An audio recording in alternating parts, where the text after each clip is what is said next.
شاید براتون جالب باشه که بدونیم مسن‌ترین رهبرای کشورها برای چه کشورهایی هستن و چه کسایی هستن. آقا بفرمایید. خب من که میگم مسن‌ترین رهبرای دنیا، منظورم اینه که مسن‌ترین افرادی که مقام اول یک کشور هستن، مثل رئیس جمهور، مثل رهبر، مثل امیر و مثل پادشاه یک کشور که مقام اول یک کشور هستن. مسن‌ترین ها رو براتون رتبه بندی کردم از رتبه دهم تا رتبه اول که رفته مسن‌تر میشن و شروع میکنیم از رتبه دهم.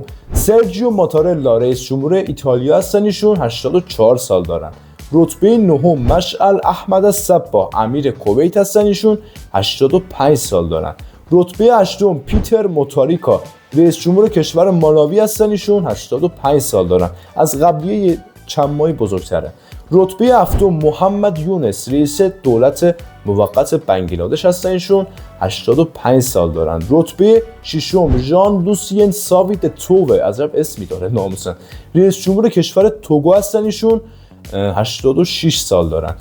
رتبه پنجم علی خامنه‌ای رهبر جمهوری اسلامی ایران 86 سال دارن ایشون. رتبه چهارم هارالد پنجم شاه نروژ هستن، ایشون 88 ساله. رتبه سوم عبدالعزیز بن سلمان آل سعود، همون پدر بن سلمان که پادشاه عربستان هستن، ایشون 89 سال دارن. رتبه دوم محمود عباس رئیس جمهور فلسطینن، 90 سال دارن ماشاءالله. و رتبه اول میرسه به پاول بیا، اسمشونه پاول بیا هست، من مثلا نمی کنم، رئیس جمهور کشور کامرون، 92 سال دارن ایشون و مسن‌ترین رهبر یک کشور ایشون هستن، پاول بیا. سابسکرایب و بیا.